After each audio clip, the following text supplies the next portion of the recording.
Ladies and gentlemen, boys and girls, welcome back. Hollywood After Dark. Today, of course, is the 1st of November, 2021. Lot to talk about. Book of Boba Fett. Shanghai Disneyland completely shut down due to the beer bug. And Chris Pratt is fucking Garfield? Seriously? What the hell is going on in the world today, folks? Let's talk about all of that right now.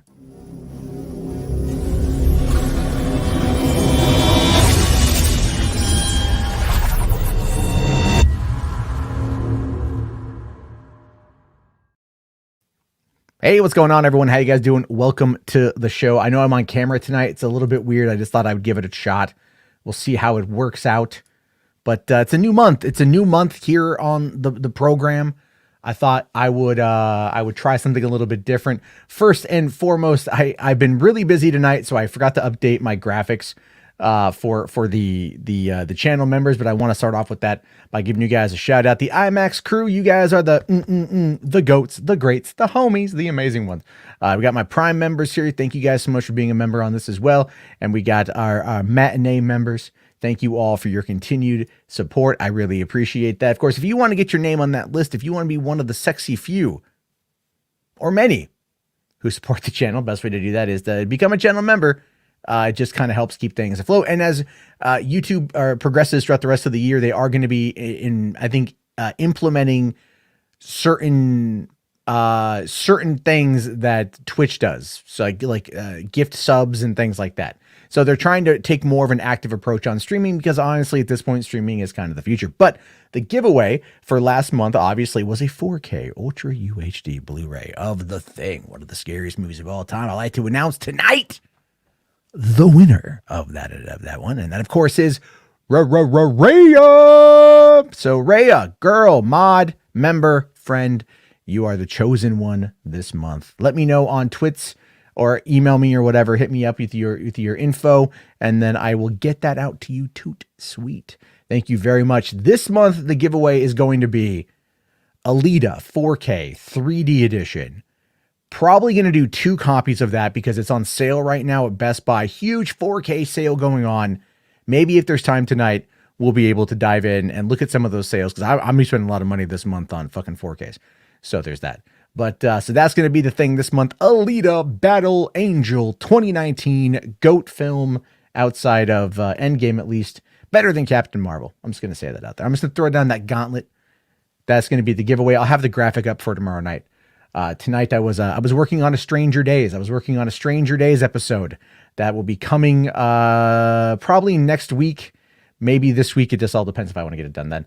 Anyway, joining me tonight are friends of mine. You guys know them. You guys love them. We have RJ Resident Justice and Anna Underhaven. What's happening, folks? What up? Hey, glad to be here. Glad. Yeah, it's fun. It's been a good day. You know, I'll tell you this. I spent the evening hanging out with my kids, and I love that, man. Like my daughter is like my reason for living at this point. My daughter is great. I love my kids so much.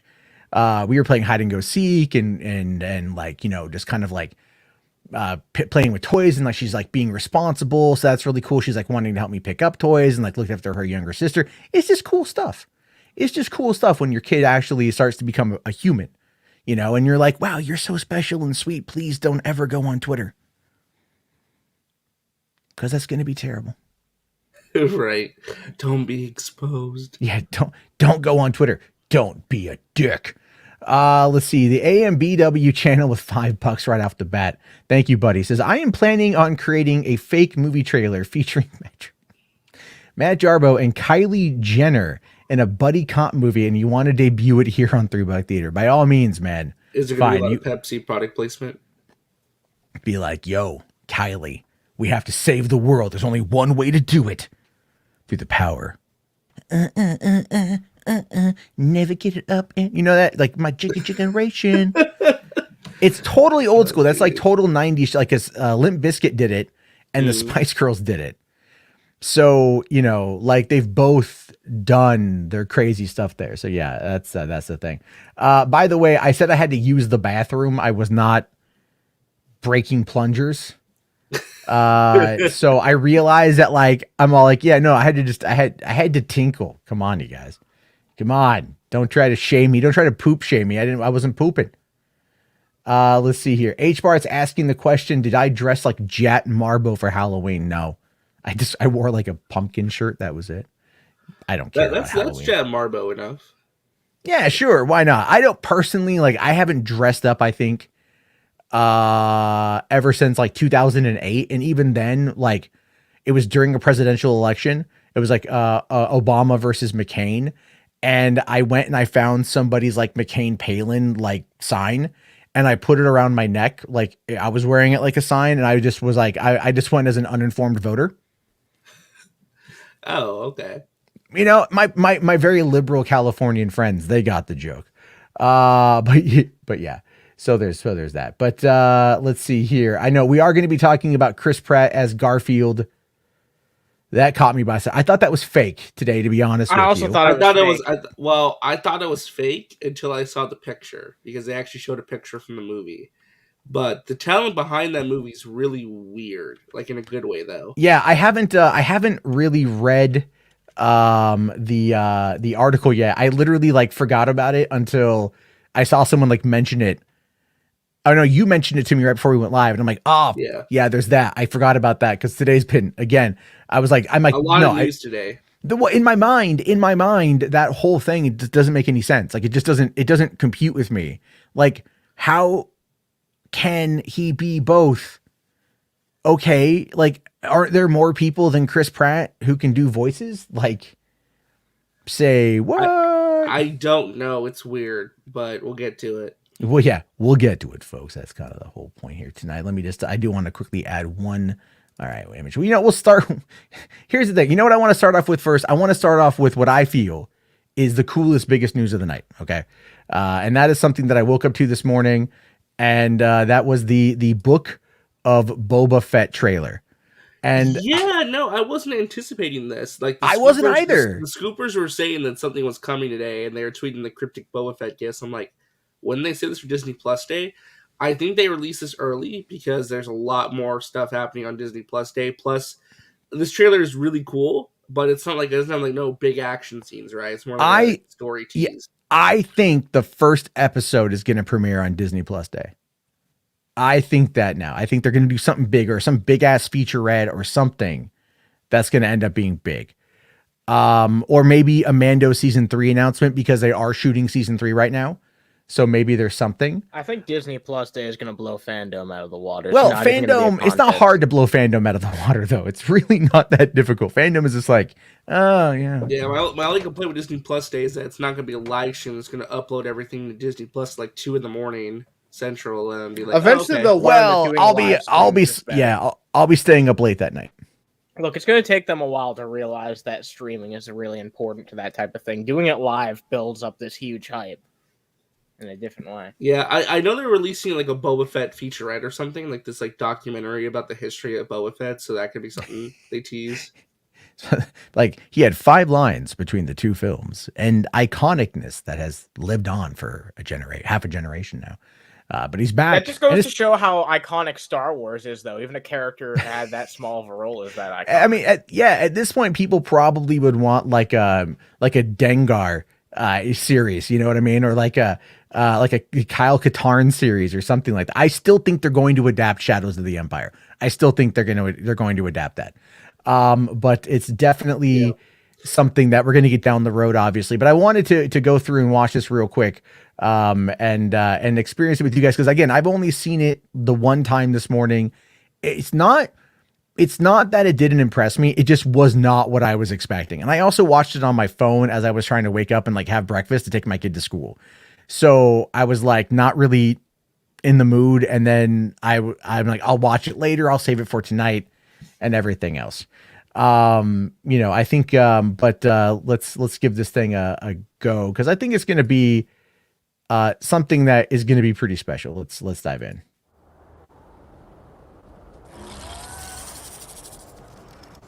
Is that a droid? Yeah, it's a little creature from Return of the Jedi. You saw it like roaming the halls. I've heard otherwise. Shit.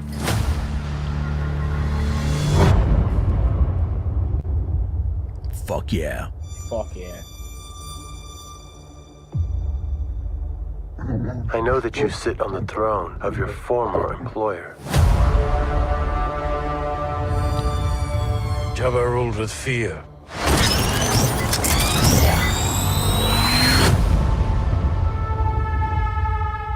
I intend to rule with respect.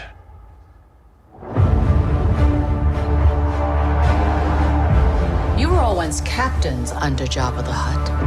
I'm here to make a proposal that's mutually beneficial. Why speak of conflict when cooperation can make us all rich? What prevents us all from killing you and taking what we want?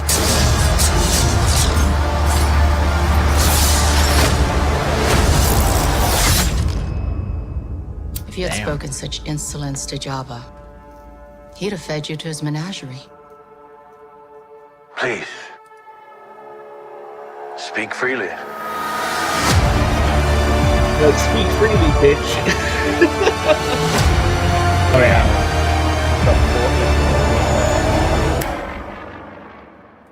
Yeah, that's I- definitely a teaser for sure. Yeah. But Oh yeah. Yeah, but like, what more do you need to get hyped? I'm glad we get a little something. That's cool. No. I mean, like, I don't know what I was expecting. I think, like, I'm looking at it now and I think, okay, like, is this riffing on Star Wars Underworld, which was something that they had, wanted to do back like 10 years ago. Well, They shot. You weren't expecting them to make like Boba Fett a bad guy, were you? That's No. not surprising. No. I mean, an anti-hero, yes. Yes, right? he's gonna be an anti-hero. Yeah, he's gonna have it. But even then, an anti-hero just means a dude that isn't a paragon 100% of the time. do they It's change like- the No, it's suit? not By that the way, simple, the suit, Matt. the It's suit really looks a not. little like it's better fitting on him a bit. It looks like They probably updated it. cleaned it up. Yeah, they probably cleaned it up Of a little bit course, for like it. like it was just in one episode. A few episodes before that. For a full Yeah. series, they're gonna. Well, I look said over this in costume Enosh's chat. This is basically like Star Wars' version of like The Godfather. It's like a mob story. Him like going to all the lieutenants and saying, "You Yeah. work for me now," and he's like, "Let me Well, I'll take so- over everything." So there's a couple aspects of that I'm curious about. Given that it takes place 5 years after Return of the Jedi, like, are we going to have any moment where Luke and Boba Fett encounter one another? That would be interesting. But also, my question then becomes, is Kira around? Because Jabba was definitely part of the criminal underworld and everything else. And so was Dryden Voss. And there's another rumor today that apparently Darth Maul is getting his own series. I forgot about that one. Crimson Dawn, the animated series, which will Yeah. take place before Solo and tell the story about what happened after the Clone Wars. Yeah, exactly. And then leading up to that, because I'm telling you right now that they're wanting to go and push more with that era. Like, we're gonna get more Solo. I just at this point, I think we're gonna get a lot more Solo, and I think it's gonna be Alden Ehrenreich, despite what people out there are gonna get all bitchy about. Well, we know the Lando series is coming. We haven't heard much about it in a while, but they'll probably talk about it on Disney Plus Day. So Oh, yeah. that's coming. Disney Plus Day is gonna have definitely have some shit there with Lando. Yeah. Who the hell is 100%. this? This is Saggy Melons. This is Saggy Melon. This is her. Yeah, she deep faked me into some like Raven cosplay thought from All right. TikTok. I'm not gonna lie. Like, I've seen the video and I got a thick ass. Matt, you know? this is not Saggy Melons. This is Saggy. Yeah, it's Saggy. It doesn't Hello. look like Saggy. Oh shit, it is. It's Saggy. Yeah, I know what it is. I've seen this before. Yeah, You know? everyone, a lot of people. This is an OG picture. I'm so mad. I thought when you said you were going live, I was late and I wanted to see the trailer reaction with you guys, and I was like, "Damn it, I missed it!" That's okay. That's okay. He said 10:15. But that's his time. It's 1:38 a.m. for me. Just take whatever time I put and add 3 hours to Yeah, it. speak It's American, that simple. Jarbo. Speak American. Speak American. Dude, West Coast, best coast, East Coast, and I East Coast. miss it. Suck it. And I had to be here because I am not even in the slightest a Star Wars fan. I barely know A Star Wars. Star Wars fan. Star Wars. Star Wars. Can't even say A Star singular War. war. Yeah. Star War. That that Star time Wars. that Bobby Giannetti guy, he got into a fight with that other dude, that Maybe it only would Leopold. have been one Star War, but Would have then been only suddenly one star. Palpatine returned. But Yeah, see, it's the beginning of time. It's one star, and it's just fighting itself. Yes, but It's definitely a Woody Allen film. Okay, Star Wars. Okay, there we go with the S. Oh my god! I'm just a star by myself out here. What do I? Existential dread. I can't even get my penis hard anymore. What's happening to me? And it says Star Wars. It's internal. I love the Mandalorian. The Mandalorian made me actually like Star Wars more. Like, and I'm sorry, I know people in the chat saying that's a lot of people. I've seen Star Wars. It's not like I haven't seen Star Wars. It's just I wasn't a huge fan. I thought it was like, yeah, you aren't alone, Melons, because like Mandalorian got a lot of people interested in Star Wars. Yeah, because Mandalorian did what Star Wars franchise for me personally didn't really do, which is it really did explore the Star Wars world. Like, I didn't know what the hell Tusken Raiders were other than just annoying like people in the sand that just robbed you or attacked you because you were in their territory. I didn't know that they had a whole culture and a whole like you know what I mean. The Mandalorian sitting there talking. A generous way of putting it, but yeah. But I'm saying like they have their own little community and they like the Mandalorian was sitting there breaking bread with them, talking in their language, which was cool to see, and Jawas and everything. It was cool. It really brought you more into the world. I think that's what Mandalorian did for a lot of non-Star Wars fans, kind of turned them into like fans of the franchise now, which is what they wanted to do, which is why they were successful, I would say. No, I mean, no, they did a lot with Mando. They definitely they took it, and it came out at the right time as well. I think had it come out after Rise of Skywalker, it would have probably been like a little bit negatively impacted, even with the Grogu release, or the Grogu reveal. But at the same time, looking at all that, they really, they've been able to establish its quality through the second season. And I see all these hot takes on Twitter. I saw some guy today. It's like, oh, it's a largely uninspired and boring show. Yeah, people will say that about anything successful. I'm like, it's not. What the fuck you watch? And I check his profile, and it's all like hashtag restore the Snyderverse, and I'm like, wah, wah, wah. Right, but I'm not gonna say anything. Right, but that's the thing. It's like I said, people who know what Star Wars is, and aren't fans of it. Like, it's because, obviously, I don't know what it was. It's just, I just didn't think Star Wars. I mean, it was a great story. It just didn't throw me in as deep as Mandalorian did. Like I said, Mandalorian really explored a lot of things that Star Wars didn't really do because they were too focused on Luke Skywalker and Darth Vader and that whole, and Obi-Wan. Like, those are the characters I know. Boba Fett too. So having Boba Fett come back was so cool to see as well, because I was like, oh, Boba Fett's there, he's gonna talk about his father, and then you get to more of the culture of the Mandalorians as well, like how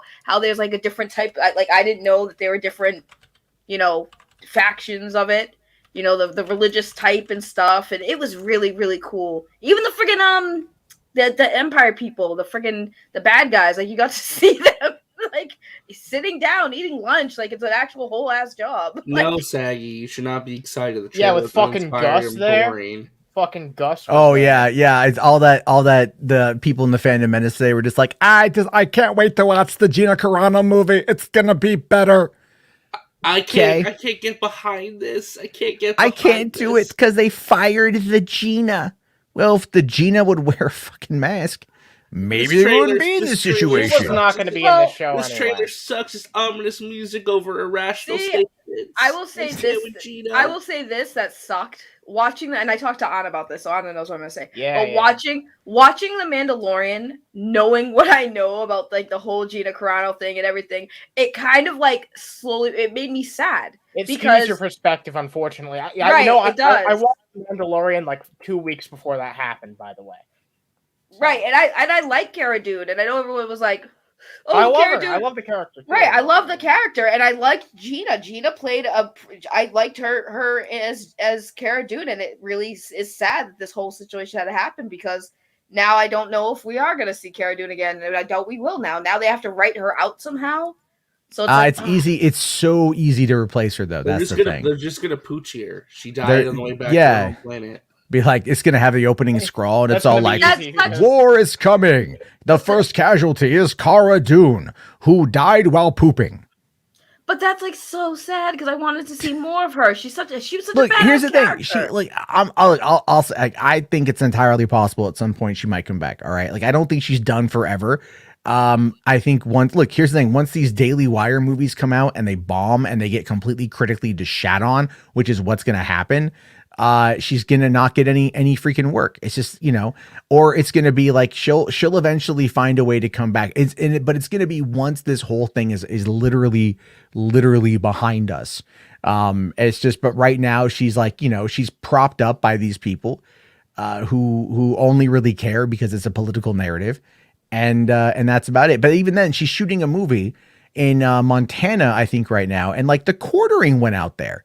The Quartering went out there to go interview her about this. Mm-hmm. You know, like they invited these YouTubers to go out there, which, don't get me wrong, is actually kind of cool that they would invite the YouTubers over like the media. But I mean, but then again, it's who they are. That's kind of the problem. And, you know, but they're going out there, they're talking about it. So they're trying to raise awareness by going to these channels. I'm going to tell you this right now. The Quartering's audience, he doesn't get, like, he gets maybe 10%, 15% of his total sub count watches his content.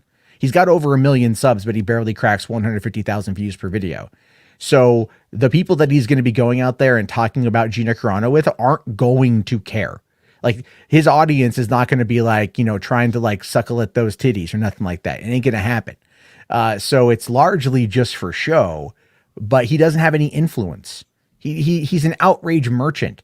He peddles bullshit that doesn't equate to any kind of actual meaningful influence.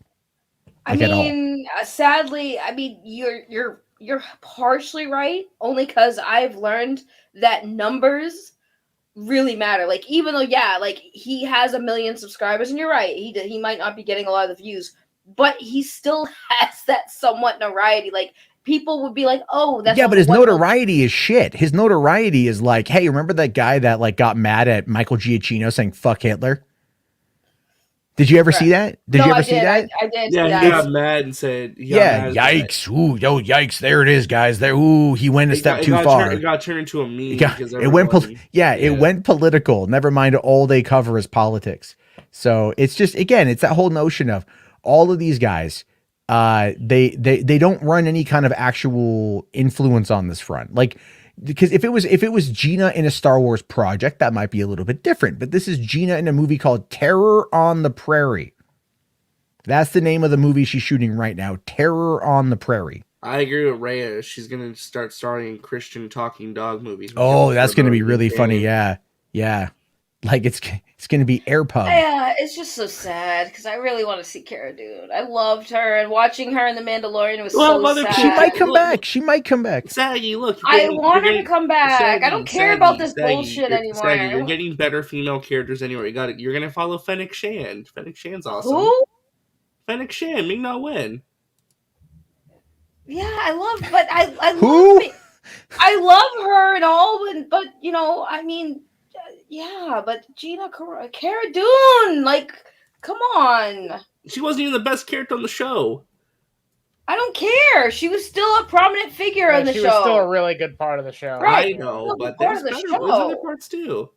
Don't worry. Bro, oh my God. But here's, okay. Here's the thing with that, right? Here's the absolute thing with that. She fucked up.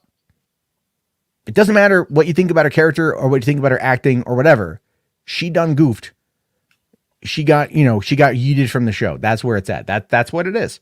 So it's, I mean, be mad about it, fine. But it's like, recognize that, you know what, this wasn't done without there being ample knowledge to not do it. That's the difference here. There's 3 strikes. Whoa. Pause. Stop running your mouth in the chat. I see you. I'm not joining Phantom Menace. I really the fuck.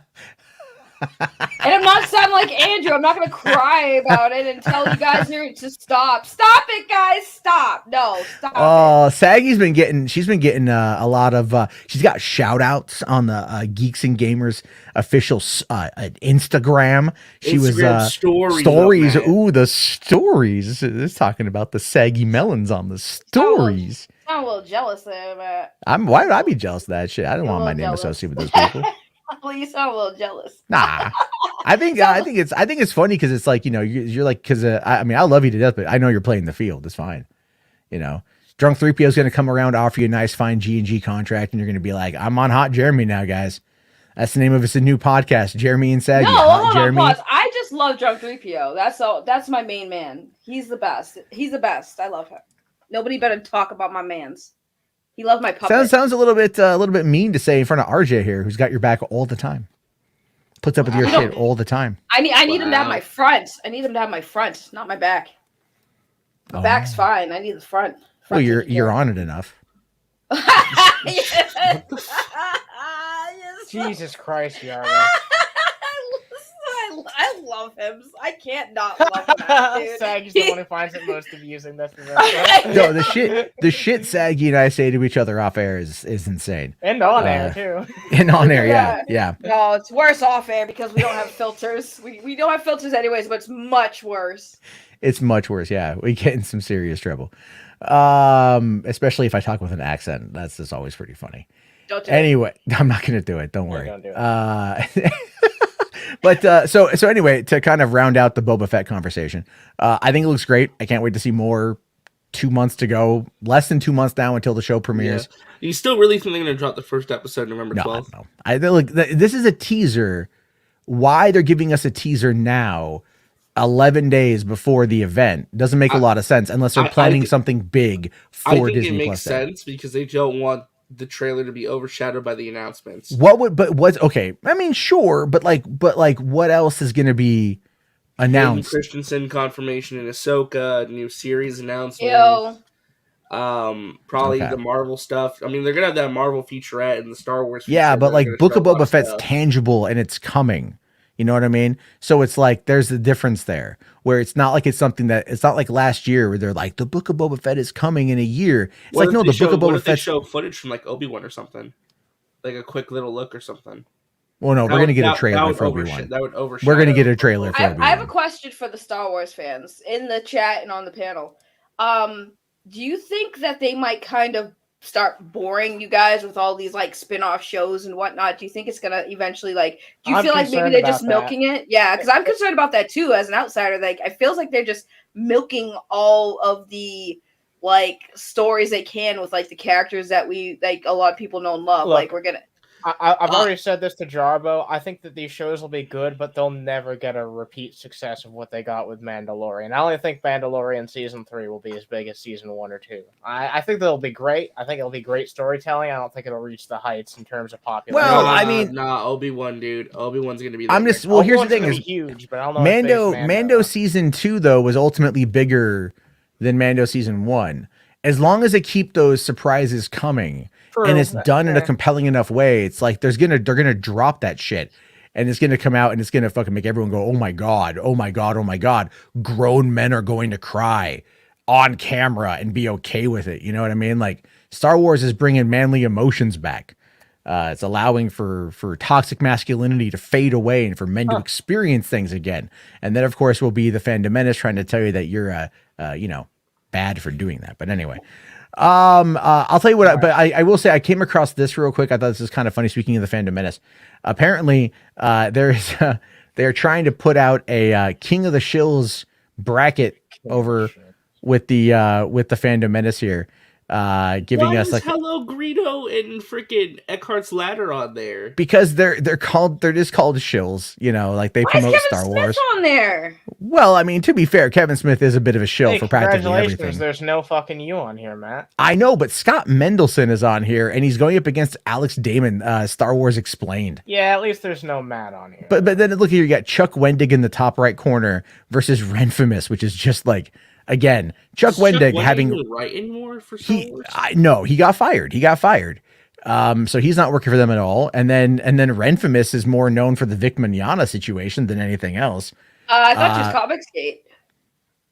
Comicsgate. Well, she's both. But I thought she was known for Comicsgate first because she had a lot of followers when she jumped in the Vic Mignogna situation. Yeah, well, that Vic Mignogna thing, that was definitely pretty wild. Yeah, tell me about it. Yeah, and then like Pablo Hidalgo versus Hello Greedo, that makes no sense. Kevin Smith versus John Campea. I mean, no, my money's on Campea being the bigger shill on that one. Campea is going to win this whole damn thing. You think so? Yeah, because you got Jason Ward up here. I don't know who Brian Young is. But Brian Young is one of the Lucasfilm people, I think. Oh, okay. But where's Kessel Run Trans? Oh no, they're over. They ended. There's a whole bunch of Star Wars podcasts out there. This is a very weird bracket. But I don't know. Who's in the middle? Who's the middle guy? The Sith. Who's that? Oh, that's Ryan Johnson as the Emperor. Oh, okay. That's Ryan Johnson with the laser eyes, is what that is. Did Ruin Johnson make this? Yeah, I guess so. I just saw that on Twitter because Eckhart's Ladder was laughing about it. So you're putting your money in now? You think Campia's going to win the whole thing? I think my money would be on Campia winning because I think Campia is like one of the biggest shills of them all anyway. I mean, you know, it's the guy's like, he won't even talk to you unless you throw money at him. I mean, I've honestly met strippers that are a lot more conversational. Always back with the strippers. It's always with the strippers with this guy. Wait, really? It's what I relate to. All right. Why aren't you a stripper then? I don't have the ass for it. I mean, I could probably. I got the thighs. Oh, I got the thighs. I'm like jiggly, jiggly, jiggly, jiggly, jiggly, jiggly. You know, I'm out there. I could do the truffle shuffle, and they'd just be like fucking. You know, that's what would happen if I was up there doing it. But I've lost some weight, so my thighs they are just like, you know, you slap that shit, you ride that tsunami in. You know what I'm saying? That's not even a wave; it's a fucking tsunami. That's just gonna devastate Indonesia. It's just gonna happen. Oh my god! There should be a Hollywood After Dark out of context account or something like that. There might be one day if we get big enough. Who knows? Who knows? We get big enough. It's gonna be funny. My god. Clip the jiggly thighs, please, and him jiggling. Clap them cheeks, baby. Clap them cheeks. God. I gotta make a clip.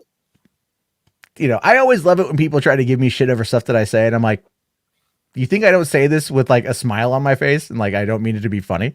I absolutely mean it to be funny. It's hilarious. And I don't care about making fun of myself. If anything, the last 3 years has kind of taught me to do that. So, you know, it is what it is on that one. But all right, let's move on here. There are some super chats to get to here. We got H Barts with 5 bones, buddy. Thank you. Says, can't wait for Boondock Saints 3. Also, tonight for dinner, I had cookies with mustard and pickles. Are you pregnant? He has no sense of taste. No, I know. He was setting me up saying that he'd had like a spoonful of like horseradish and like he felt nothing. I'm like, Luke, you might taste nothing, but that doesn't change what happens in your bowels. Right. You know, you could sit there and like pug jalapeno juice and go, I taste nothing. And then you're going to wait 20 minutes and your body's going to be like, the fuck are you doing? And it's going to take you out back and beat you with a rubber hose and you're going to be feeling it. So, you know, don't push your luck. You may not be able to taste it. I would honestly argue this would probably be the best time to like find a girl and, you know, show her the way. Be a hero. I'd advise that to a lot of people, honestly. What? If you can't taste anything, now's the time. That's all I'm going to say. Now is the time. If you can't taste it, get nothing to worry about. Dive in. Be a hero. Just deal with it. I approve this message. I approve. All right. By the way, we love you, H Barts. We hope you feel better. I hope you feel better, buddy. Hope you feel better. We can dissect that further. Let's just move on. No, I have other topics to get to. Todd Fayer here with 20 bones, buddy. Thank you so much. As says here, Jarbo, I'm a Zack Snyder fan, and even I know the Snyderverse is over at DC, but what do you say to the Snyderverse faithful who insist the Snyderverse is coming back when it's most likely not? I have been very vocal in my opinions on this. I have been blocked by a lot of people in the fandom and outright ignored by others, but that's okay. Here's the thing. Snyder said the other day that the Snyderverse he considers it to be things he's working on, like original properties. Yeah. So that would be Sucker Punch. That would be Army of the Dead. That would be, Rebel Moon. All of those things are in his mind, the Snyderverse. At DC, it's definitely over. His stuff. Like they might continue in the same vein, but it's not going to be the same. And it's definitely like they might have the same characters there, but it's not going to have any influence from Zack Snyder or Chris Terrio, or even maybe the same producers. It's just going to be in name only. So that's all going to be, I guess, Elseworld shit or a multiverse thing. I just feel like a lot of people can't let it go. They want it. They think because the Snyder Cut happened, they're going to be able to get it. I mean, I know and I'll say this, there are people who have a very vested financial interest in keeping that entire mindset afloat. And I think that's personally like disingenuous at this point to their audience, because it's like, they know they can see it. They can see what's happening. They can see what's going on. They can see that obviously Zach wants to move on, but they don't ever want to come out and actually say it. They just want to sit there and go, well, no, I mean, like he said he'd come back. Hope is a very powerful tool. Yeah, I know it is. By the way, hold on. I know exactly what. Listen, Todd, Todd, this is what you say. Hold on, you're gonna have to blow me up for this one. Hold on. Oh, I gotta blow you up. Yeah, you gotta blow me up. Todd, listen to me. I need you to hear my voice, Todd. When those Snyder people come to you and they say the Snyderverse, you look at them in the eyes and you say, "No, it is over. It is over for the Snyderverse. It is over." And you tell them, Blue Beetle is coming. It is over. Oh my God. No, you look at him dead in the eyes and just go like, "I am the captain now. It is over." I want Zach to come in. I want to see Justice League 2. I want to see Justice League 3. I want to see all that stuff 100%. But you can tell it's like, look, dude, everyone has only got one life and we're all on the same timeline. So it's like, think about it like this, where he's 56 years old. He's working on Planet of the Dead. He's working on Rebel Moon and everything else going on over at Netflix. By the time he wraps those up, he's going to be north of 60.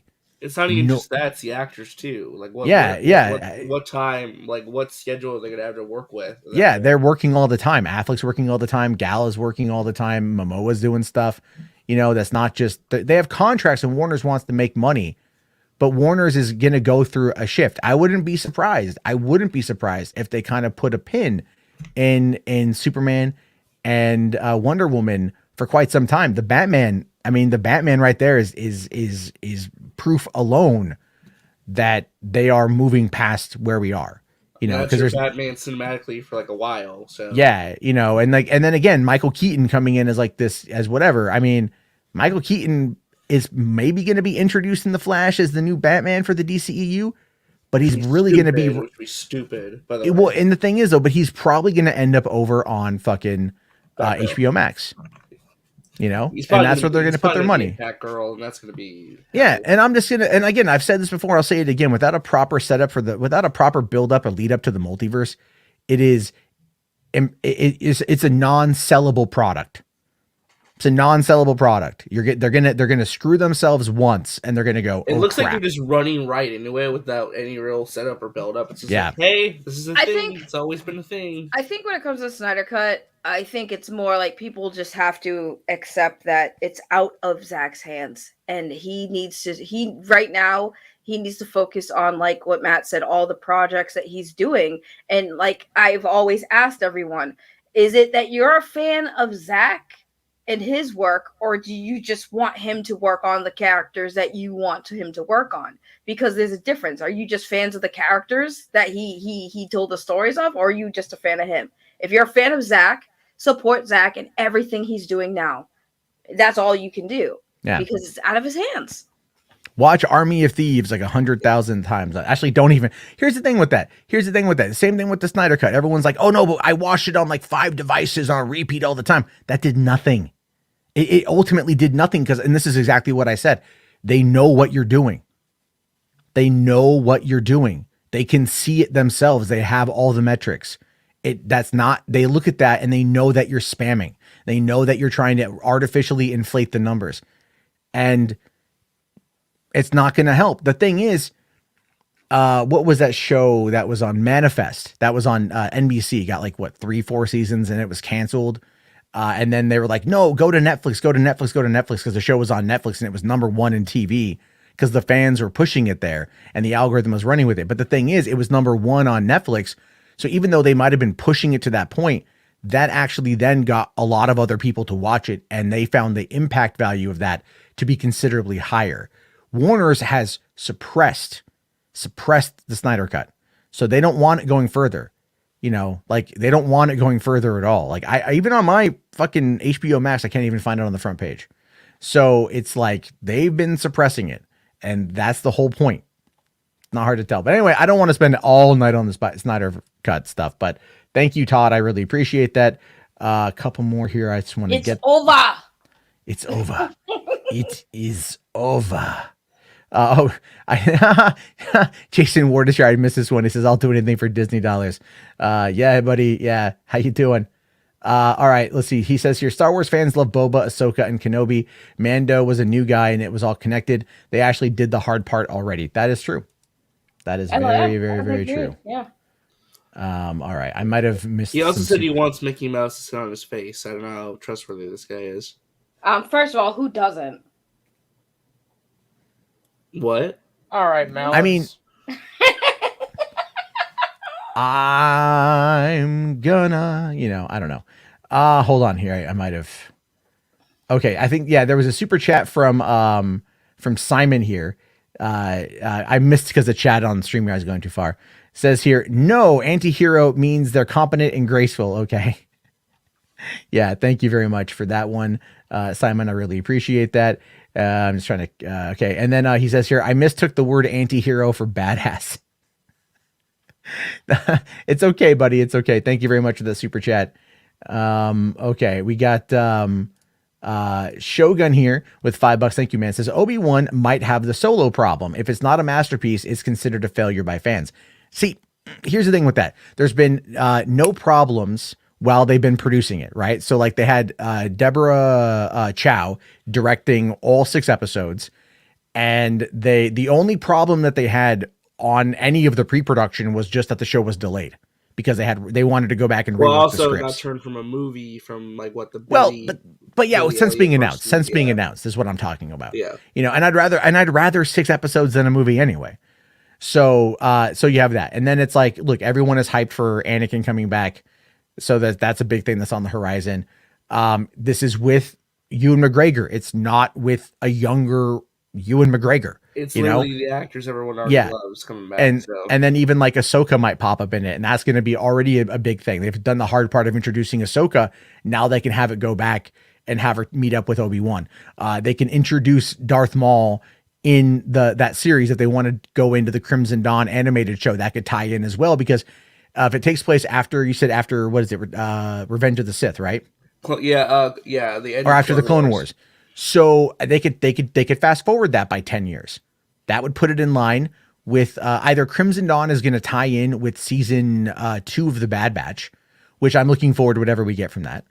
Either that's going to be the case, or they could tie that into the Obi-Wan show, which is 10 years after Revenge of the Sith.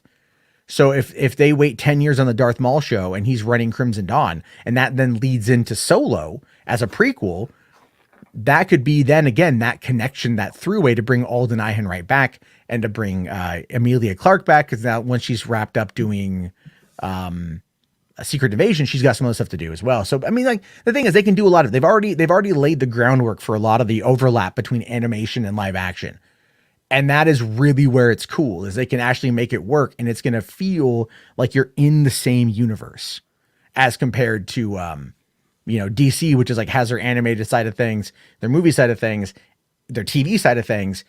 None of it's connected. None of it. Right. But Star Wars is just like, it's all connected, and we're going to prove it. And we're also going to back our creatives to make it work. That is the difference. And that's why I am beyond hyped for what's coming down the pipeline. I can't wait. Anyway, we got fourth here, $10. This is a bit of a spicy one here. It says Mando is below Gina, who has opened theatrically as a lead with plenty of leading VOD titles too. Doing her own films will push her actor brand more than joining the Disney machine. I actually disagree, because while she might has opened a lead with Haywire, wasn't generally regarded as a good movie. She's done, ever since then, she's really just done a whole bunch of secondary character work, right? Co-leads, co-stars. And she's not terrible, but she's also not regarded as a great actress. I mean, I kind of, Fourth, I love you, and I normally agree with Fourth, but I do have to disagree with this because she might be doing leading roles, but that doesn't mean those movies are good. Look at a lot of actors who had leading roles and those movies were garbage. I mean, she had a really good thing because The Mandalorian was very well received, so it does suck. But I do what you're trying to say, but I don't think that unless she lands another pretty good role in a good movie, I don't see her really growing as an actor at this point if she doesn't start getting some good roles. Because I mean, here's the thing with that is the Daily Wire can only take her so far, right? The going VOD like that can only take her so far. If they get a film on Netflix and it blows up, that's a different story because of the connection, or maybe Amazon or something. But in the meantime, you're not really looking at a lot with her on that front. And now, honestly, I think the Daily Wire, sorry to cut across you, but before I lose this thought, I really feel like the only reason why they're even doing this is because of the controversy. They're trying to capitalize on her controversy and trying to get all those people who are supporting her to watch their stuff and be like, hey, look, we're saving her career. We stand with Gina. That doesn't mean that these projects are going to be good. I guarantee you when these people who are supporting Gina because they loved her on The Mandalorian are going to see this movie, they're going to be like, what the fuck was this? Like, what the fuck was that? What did I just watch? Oh, Gina, no. Right. Yeah, it all depends. Like she was starring in like Martin Scorsese movies or something, or she was like working with like a high profile director. That builds up your brand, not really starring in like Daily Wire, straight to VOD, cable kind of movies, you know. Well, let me look to see here. So the movie Terror on the Prairie is directed by a guy named Michael Polish. And what he has directed here is what appears to be a bunch of smaller films. Sorry. He did like Twin Falls, Idaho. That was in 99. He did Duran Duran, Reach Up for the Sunrise video short. He did a movie called Stay Cool. Which one's this one? Stay Cool. And again, it's all, oh my God, it's Sean Astin. What the hell? It's just, these are all DTV films. He's just done a bunch of that stuff. Nothing where you're, he did the Force of Nature movie, that last one that had Mel Gibson in it. The one where they're in Puerto Rico during a storm. During a hurricane. I hadn't heard that movie before, so yeah. So I mean, like, the thing is, the guy, I'm not saying he's a bad director. This could be good, but it's also like, this is, he's been working his way up for over 20 years. Good for him, to be fair. I'm not going to knock that at all. We'll have to wait and see. It's pretty funny nonetheless. But all right, man, thank you very much for that one. Fourth, appreciate it. H Bart's here says, I'm gonna head out and take Matt's advice. Yeah. Take some of that sick leave money. Take some of that, go and you can find someone somewhere. Maybe I don't know the websites in your area for that. But local single moms in your area. Local single women are looking to have sex with you. All right, and then we got Rational Skeptic here for $5, man. Thank you. It says Smallville introduced the multiverse in DC film, TV back in the day, and is considered canon by DC. Yeah, that's the thing with that though, is it introduced it. It introduced the concept of it, but where the fuck has Smallville been since then? It ended 10 years ago. They had the reunion special at DC Fandom, and that was cool. Don't they want to make a animation? Well, that was the rumor. They want to do an animated sequel series. Well, I mean, that'd be cool. Do you think they'll get the Smallville guy to be Superman in live action again? No, they can do. He doesn't want to. He doesn't want to. Oh, he doesn't want to. I didn't know. He never wanted to anyway, as far as I know. Who? Okay. What's his name? Guy, yeah. The guy who played Tom Welling. Yeah, like he never wanted to put on the suit, from my understanding. Damn. Wow. Which is why they waited till the very end for him to put on the suit. Yeah, no, that's why I think I liked Smallville. I think that's why it was successful, because it wasn't about Superman. It was about Clark Kent. Oh, that's nah. I mean, I like that, but like they're two like parts. You need to explore both sides of the character, or else something feels missing. But I thought it was funny. There's the episode where he has the premature ejaculation because there's like the succubus or whatever in there, and she like emits those hormones or those pheromones. He's all like. Like while he's in, like he's just sitting there, like, could you imagine being the person next to him, like, yo, what's Clark up to, man? Dude, keep it in your, the fuck, right? Right. I have to agree, even though John's being a little mean to Todd, I have to agree with John that Smallville was all right for its time. It was a good surprise show, because we had a lot of Superman the animated show and all the movies, and Smallville was like perfect for its time. Now, would Smallville work now? I don't know. I'm tired of live action adaptations that are just named after like the town that they're from.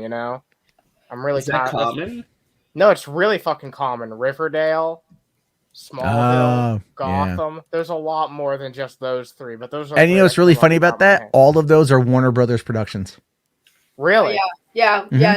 Riverdale's. There's more. Can someone in the chat help me out? I know for a fact. Well, see, I like those shows because again, it explores the world of these characters outside of them just being superheroes. Gotham was really good because it explored the city more than it just being about Batman. It was about the city, the people who lived in the city, the villains, the cops, things like that. That's why I liked Gotham, because those shows, it doesn't take away from the characters. It just adds more story to them. More. I still maintain that Gotham should have stayed as a police-focused show and not been a Batman prequel. And now they're going to try and do another Gotham Police Department. Yeah. What sucks about Gotham is that the showrunner is Bruno Heller, who did Rome on HBO, and that show is fucking amazing. So I was really hyped up for Gotham when it first came out, and I enjoyed the first season, but I didn't watch after that. I think because I moved. Yeah. I hear it's good, after but the first season, I mean, it's not bad. It's just that I wish it would have stayed as a police show, be more like the Gotham Central comic book. But it would have been boring. Officers. Well, Caden here says Gotham was Fox TV. It was, but it was produced, it was distributed and aired on Fox, but it was produced by Warner Brothers Television. It's like Big Bang Theory was CBS. Warner Brothers Television is who made it. Warner Brothers, you can sit there and bitch about Warner Brothers all you want, financially or Wait. Sure, but their television side of things does exceptionally well. Sony Pictures, same situation. Their film department, but their television side of things, really, really good. Wait, was it really Warner Brothers? Because I thought the reason why they couldn't actually have Batman in it for the most part, at least until the end, was because WB didn't want them to do that. That's the thing. Yeah, well, no, it was still produced by Warner Brothers Television. It just was sold to Fox. Well, yeah, that was a creative mandate. Yeah, it's like, do you remember the show Last Man Standing with Tim Allen? Yeah. That was on ABC for the first 6 seasons. Okay. Then it went over to Fox because guess what? Fox was a production company. So they had sold it to ABC. This is where it gets really confusing. The studios and their television divisions will make shows that then get bought by other networks. So you're like, wait a minute. It's the Goldbergs on ABC. That's a Happy Madison production. That's actually through Sony. So it's okay, that's an ABC Disney-owned, network that's running Sony Television. It's very confusing across the board, and the whole thing is just it's pretty damn wild. Real quick here, Mad 1306 here at $5, buddy. Thank you so much. It says, what if Marvel went the route of DC starting out? Would Marvel have so much backlash since they started MCU characters? Since they're starting MCU characters aren't known as the DC Trinity. I think you say they aren't as well known.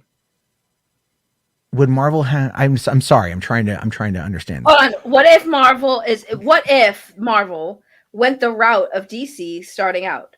Would Marvel have so much backlash since they're starting the MCU characters aren't known or are as known as the DC Trinity? So since they're starting, there is the problem because there is misspelled.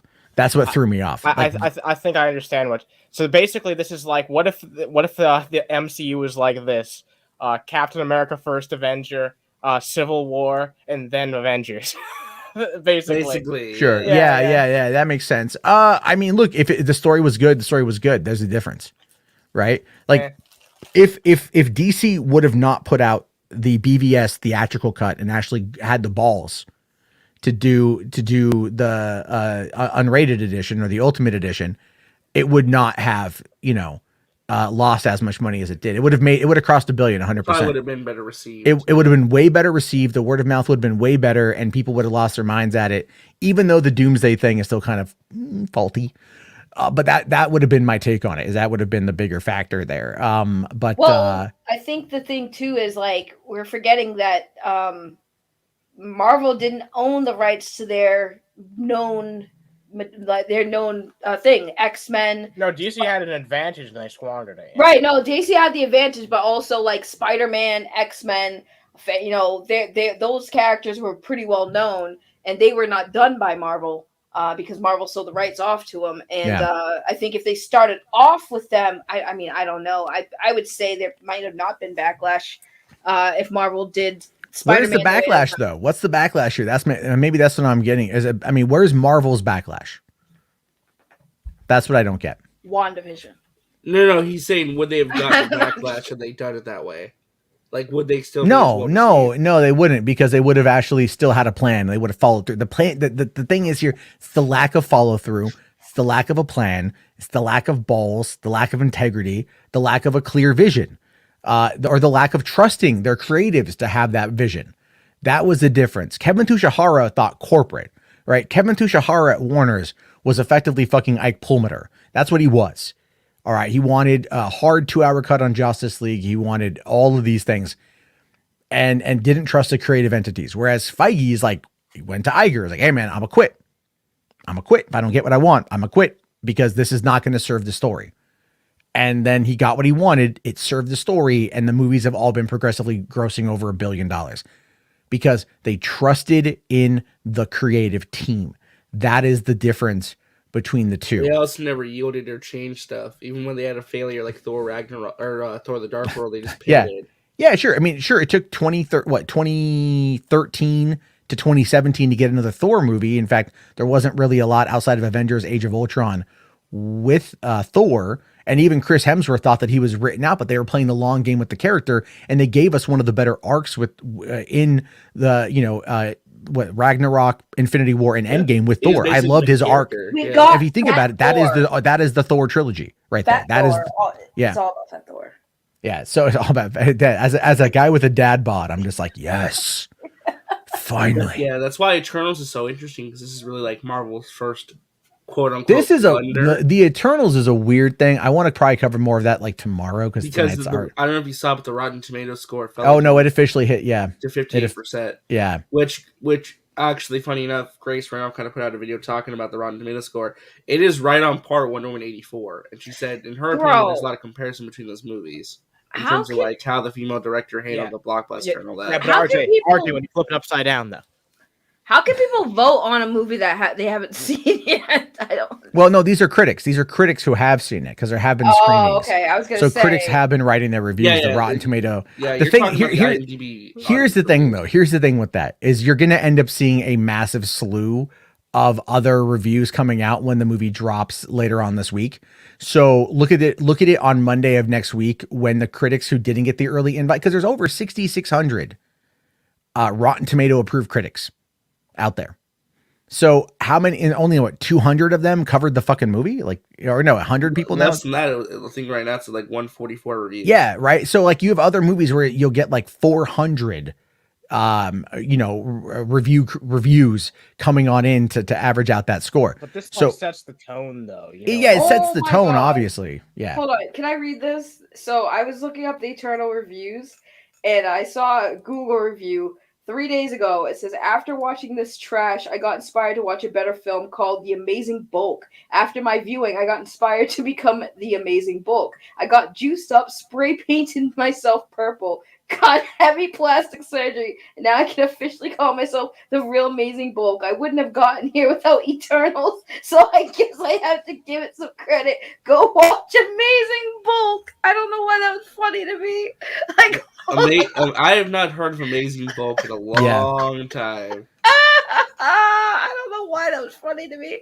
I was looking at the thing. I was like, this is hilarious. I think the memes when the Eternals drops, if the audience score matches the critical score, which, let's be fair, it probably won't. I think it's going to be in the high 70s. It's going to be, I think people are going to you're going to, again, to the way Fandango operates with it is you have to purchase your tickets through Fandango. It's been almost 3 years since that new tool went into effect, and they have, as far as I know, they have not expanded it past Fandango purchases. So only been Fandango purchases. So it's such a skewed system. It's like, do you want to trust? I mean, the audience score is it is accurate in the sense that people who have paid for it. But again, we also have Cinema Score as well, which helps out. Cinema Score, but even Cinema Score is kind of wonky, to be honest with you. I mean, because what it is, Cinema Score in my mind doesn't necessarily fly as well as it should, because what they do is they get you on your way out of the theater. And so they go out there and they go like, hi, what'd you think of the movie? Blah, blah, what would you grade it? Blah, blah, blah. And it's like, as you're walking out of the theater, you haven't had a chance to critically assess what you've seen. So, you know, like you haven't had a chance to sit down and think about that. Sure, and go, they just want to hear from the normies. They no, I know. And most people don't give a shit. They're gonna walk out and go, this movie is the best movie I've ever seen. Oh, really? You really like Clifford that much, huh? Yeah, it was like a red dog, man. Although, yeah, I don't know. Z-list actors. It has Angelina Jolie's not a Z-list. That's an A-list celebrity. Is she though? She is. She really? Is she really though? Who said as a Z-list celebrity? I'm reading some of these reviews, and somebody said it started off by saying Z-list celebrity. Where are you reading these reviews at? Probably. Don't go on Google. Use Rotten Tomatoes to actually look at real critics. No, I know, but I was just I know that, but I'm just reading what people are saying. Oh my fucking god! She's beautiful. Like, no, she's not. She's not a Z-list celebrity. She's been in a lot of She's been in a lot of good hits. No, I know. She's you got okay. All right. I have more topics to get to. We've been off this for quite some time. Although H Barks here with $10. Thank you, buddy. Says Rome was gonna have like 5 seasons and end with Jesus in season 2. Or end with Jesus. Season 2 stuffed 2 seasons, or season 2 and 3 stuff. And also, you think it was made nowadays, it would have gotten renewed. I mean, considering they rebuilt like 75% of Rome for that show, and Game of Thrones is the reason why it got canceled. I would hope that they would renew it. I loved Rome, even though season 2 was definitely rushed. Like, my God, it still had a satisfying ending in my mind. So, I really wish we would have gotten the full 5 seasons of that. But if you guys haven't seen Rome, check it out. It's super, super, super good. Yeah, I've never heard of that show until now, so I'll check it out. Yeah, Music Man here says, for the love of God, who cares about Angelina? Listen, I just typed in the chat. Dude, she's an African ambassador. She represents my people. Shut up. Wait, all right. What? Okay. You didn't know that? Yeah, she is. She's been a UN ambassador for a while. When it comes to all that stuff. So, okay, why don't we take a step over into something else we can watch here? And that, of course, is this minute-long Morbius. Who is Morbius clip? Yeah, we're getting the trailer tomorrow. Yeah, well, apparently the trailer already leaked online. The international trailer, which is only like a minute long. Is that Jared Leto? That is Jared Leto, yeah, playing Morbius. Morbius. Yay! And so this takes place apparently in the Spider-Man universe. So, well, I have no idea. Okay, actually, when we watch this, I have many things to tell you because this is so bizarre. All right. Morbius is a Marvel character who's been an important part of the universe. He's brilliant. That cure is finally possible. He's strong. He's got some unique powers, but his powers seem to be out of his control. What's happening? I love the opportunity to do something transformational. I've become something different. It was a very intense physical role. Morbius at his most frail and then most monstrous. This superhero, supervillain, putting a new Marvel character on screen that had never been on screen before. It'll be fun to see where we could go with that. There's a web of opportunity. Come on. Oh, because it's Yo. That was good. Yo, Jared Leto can fucking get it, bro. He can get it. Left, right, up, down, A, B, motherfucking start. Jared Leto, yes. You are way too excited for Jared Leto. Jared Leto is the most fascinating man to me. Dude, from Joker to this, oh my god, Jared Leto can get it. Saggy's like, I wish he'd send me a rat. I wish he'd send me whatever you want, Jared. You can send me a dead rat, a live one, a friggin' bat, whatever you want to send me. Man, send she's got rabies pretty hard right now. So okay, so couple things. I love how they're saying, oh, it's been 50 years of Michael Morbius, one of the most interesting and compelling, complex characters in all of comics. It's had 50 years of an incredible legacy. I'm like, the character's barely used in the comics, okay? And they're acting like Morbius is like this amazing villain that has like this amazing legacy. It could be a web-slinging He's a cool character, but like they don't even use him in the comics right now, okay? He's not like, you're lucky if you get a Morbius every like few years in the comics, okay? Second off, the movie has an identity crisis because I have no clue where the hell it's taking place. Okay, I will just say with the leaked trailer, there are references to the Amazing Spider-Man world. There, like Michael Keaton's in it, as we know. The Daily Bugle is like a newspaper, and it hints at Rhino, a black cat. If you like pull up the screenshot of that, they hint at those two characters. I have no clue where this movie's taking place. I don't think the movie knows where it's taking place. It's an origin. What do you mean? I'm talking about what universe it's set in. It's confused in that regard. We'll find out once it comes. I mean, I don't know much about the Morbius character at all, but it seems like he's going through some changes. I'm going. Seems like every single one of these Sony movies going forward is going to be like, hey, Spider-Man might be in it. Oh, hey, swing on down to. Well, the Morbius, right, come on down to New York. Right. I mean, it does look visual. The trailer has so many references to Spider-Man and Venom. They're like trying so well. hard. There's even and I guess I was just sent the little segment from the international trailer that references Venom, and but I don't quite know like the context of that just yet. I mean, it's a joke scene, yeah. Yeah, it's definitely a joke. I think what it is okay. So from what I was reading today, it's kind of all over the place. Where that's why I'm confused. So it's the Daily Bugle. The Daily Bugle references Rhino and Black Cat, which are both from the Amazing Spider-Man universe. And then it also not though, because the Rhino reference talks about a rhino from the zoo, and then Black Cat says friend or foe. So like they're like the little name drops, right? But I don't know if that's like a hint. So hold on. Didn't they tease Morbius in the No Way Home trailer? Everyone was talking about the little nod to Morbius. No, I think you're thinking of Mephisto. Okay, maybe I'm thinking of Mephisto. Because Mephisto's everywhere. The first Morbius trailer showed Michael Keaton, and everyone thought it was connected to like the Tom Holland movies. That's why. Okay, I wasn't sure, but here's the thing. I feel like.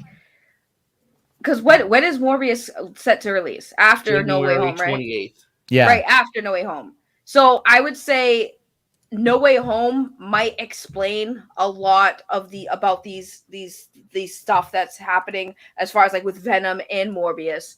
Because I mean, we don't know what's gonna come of the No Way Home story. Like if the what Peter did and what Doctor Strange did screws up everything, or if everything goes back to normal. And then on top of that, you have to remember we still have to deal with what happened with Loki. Yeah. So it's like, I just want to say real quick, like I understand, like listen, I love Morbius. He was great in the cartoons. I'm just saying it's such a weird idea to make a movie on this character in particular. He has a cool story. I'm just not sure how you make this into like a 90 to 2 hour movie. I mean, it looks visually stunning. Like the special effects look great. I think it looks interesting. I don't know who Mobius is, but it does look like an interesting project. Here's so I was sent the international trailer. We'll check it out. Can we watch this? I don't care. What are they gonna do? It got leaked. We're talking about it. I mean, technically, it is the day it was supposed to come out anyway. Yeah, right now in London, it's like 7 a.m. or whatever in London. So Sony can, you know what, suck these nuts for all I care. Suck it, Sony. Suck it, Sony. Yeah, I wanted to watch this, but I wanted to point out a couple things because there's, again, the movie's very confusing where it's taking place. All right. Well, I haven't seen this yet, so hopefully it's What is this? This is the Morbius trailer that's coming out tomorrow. Is it a leak? Well, it's an international trailer. It's an international trailer, but it's already been out there a bunch. All right, let's see. People are strange. I should have died years ago. When you're a stranger. People all over the world have my disease. I'm here to find a cure. We have to take the risks. When you're strange. It worked. Not exactly. Something inside of me needs the hunt. You haven't had anything this good since San Francisco. And consumes blood. Dr. Mike, you and I should stay in touch. Are you here to heal the world or to destroy it? I don't know.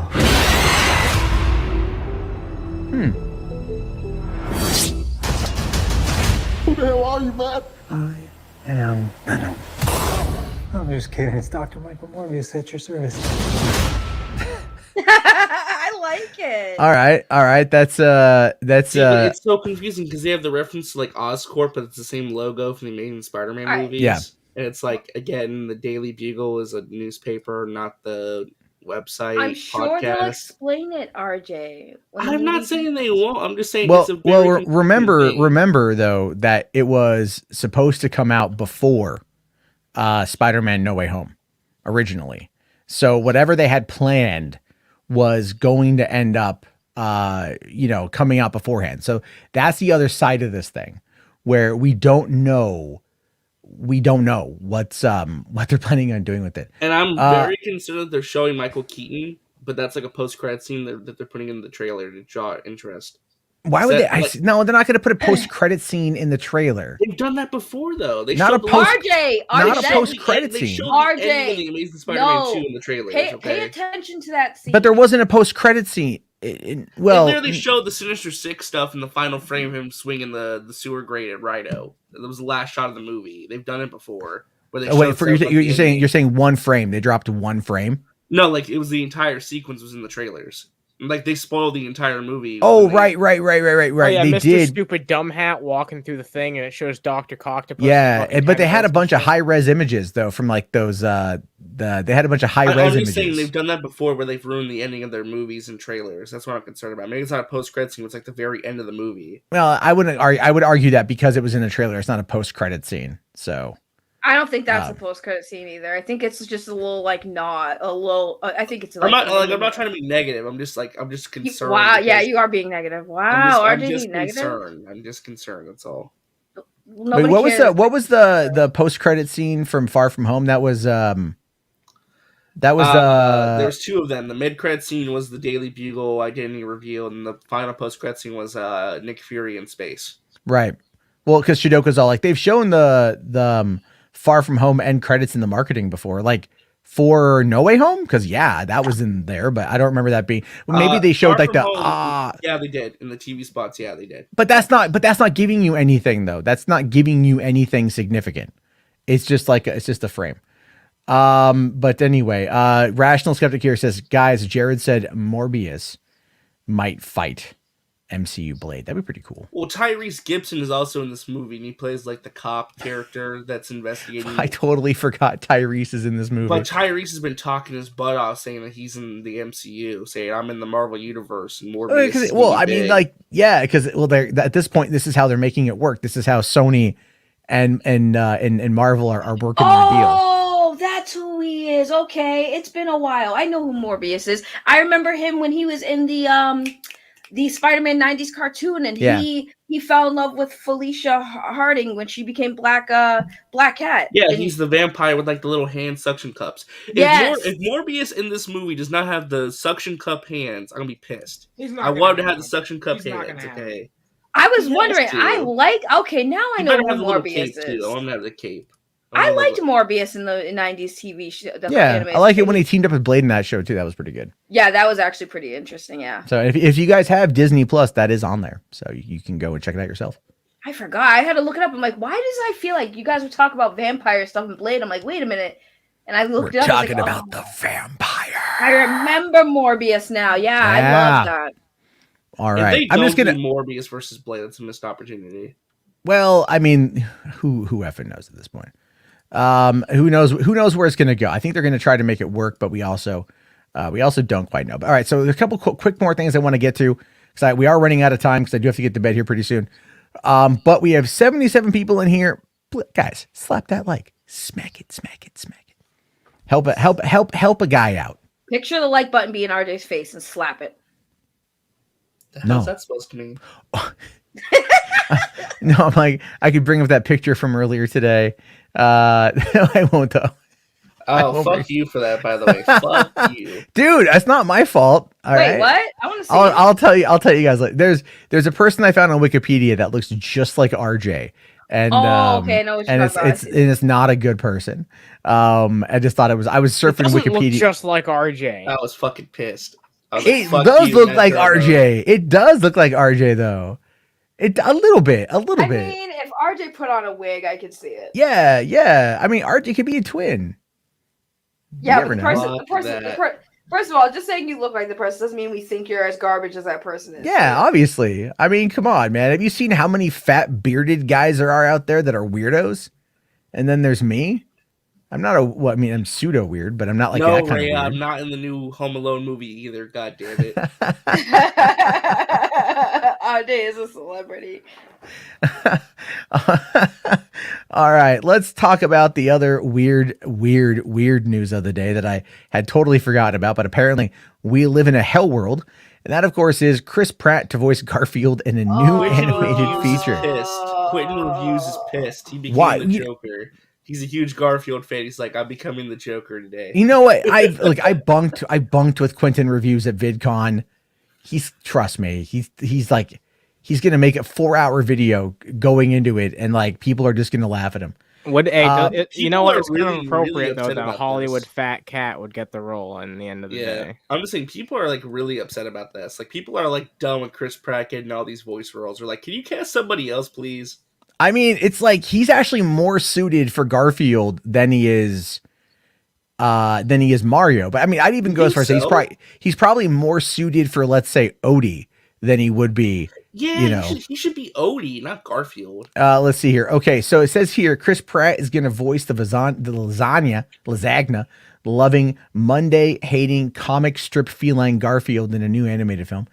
Andrew Kozov and Broderick Johnson's Alcon Entertainment is behind it, which has been picked up for worldwide, excluding China.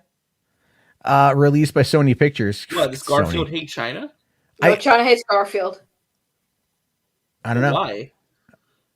So it's being written by Oscar nominee David Reynolds, who wrote Finding Nemo, which is actually a good script. Yeah, they got a lot of Disney and Pixar guys working on this. And Mark Dindal, who did Chicken Little for Aardman, and not Chicken. No, Chicken Little. No, that was Disney. That was Disney. Sucks. I was thinking of Chicken Run. I was thinking of Chicken Run. Yeah, Chicken Little was a bad movie, but they also did The Emperor's New Groove. So. Oh shit! Yeah, that was a good. Well, I recently watched Chicken Little again, and it's not great, but it has a lot of really good voice talent. The dad character is the worst fucking Disney character ever. Terrible. Oh yeah. Gary Marshall, what the fuck, dude? Like, but it does have Patrick Stewart singing "Don't Go Breaking My Heart" at the end credit sequence. I found it.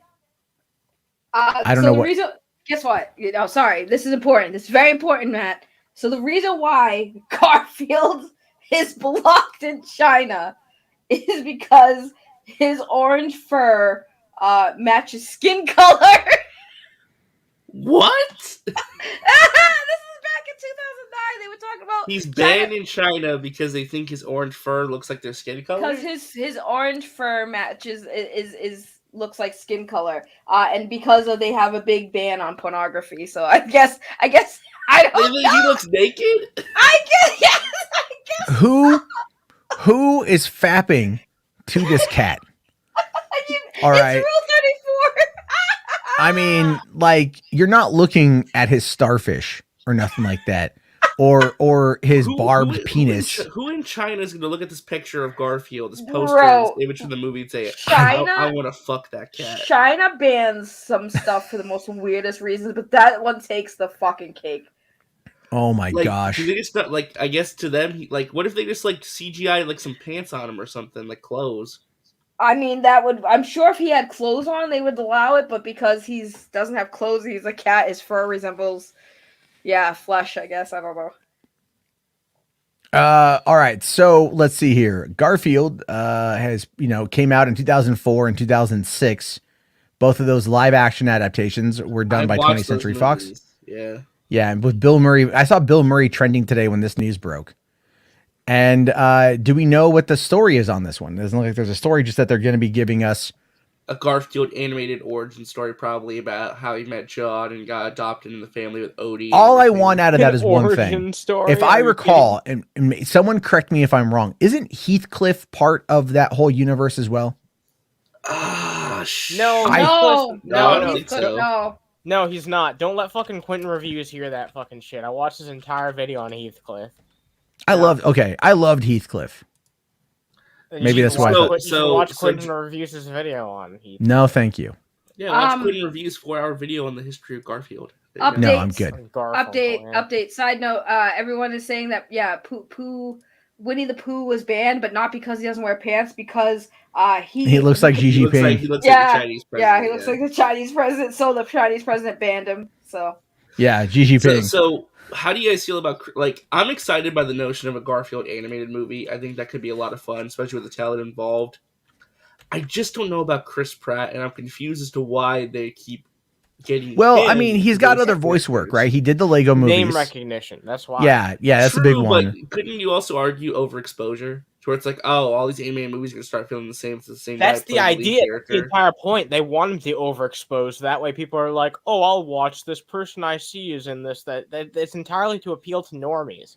Sure, it's going to burn out regular movie. I mean, I feel bad for Chris Pratt because he's been getting so much hate online. Like, people hate this guy now for some reason. I don't. Yeah, because he's everywhere. That's the thing. It's cool to be. Did everything freeze? No. Oh, everything got quiet. Oh, did you mute? I muted for a quick second. So that threw me. That threw me all the f off. I was like, wait, did I? Yeah, see, it all goes completely silent. Sorry, but Weird. No, that's the thing. It's one thing when you see an actor who is like a rising star, right? You see them in a lot of things, but like when they start being in like almost everything, right? Everything, it starts getting a little like Adam Sandler. Adam Sandler was very, very funny, and he had a lot of great movies. But every movie he did, it was just it just slowly started being like every other movie. Well, it's kind of like the Tom Holland memes too. Where everyone says, "Oh, is Tom Holland going to play this character?" You know, right? Well, okay, hold on here. If you're going to invoke Adam Sandler, let's pump the brakes on that one. Like we could argue Will Ferrell maybe, and even then, a lot of his roles are actually iconic. Same with Adam Sandler. Earlier stuff is iconic.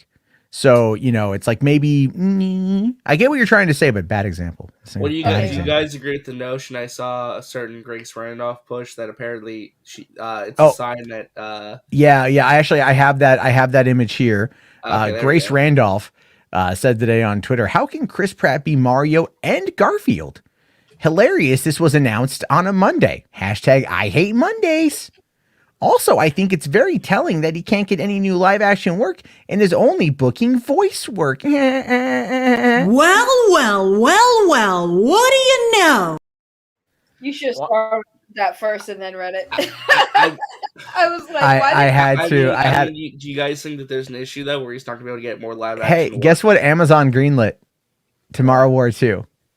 Wow. So they're developing a sequel to Tomorrow War. Well, after they bought it for $200 million, and Jurassic World Dominion is coming, and he's in Guardians 3, and he's in Thor, Love and Thunder. So what the fuck is she talking about? Like, seriously, what is she talking about? Apparently, it's the future beyond that, Matt. What's it going to do beyond this? Is she reading the tea leaves again? Is that what's happening with Grace Randolph?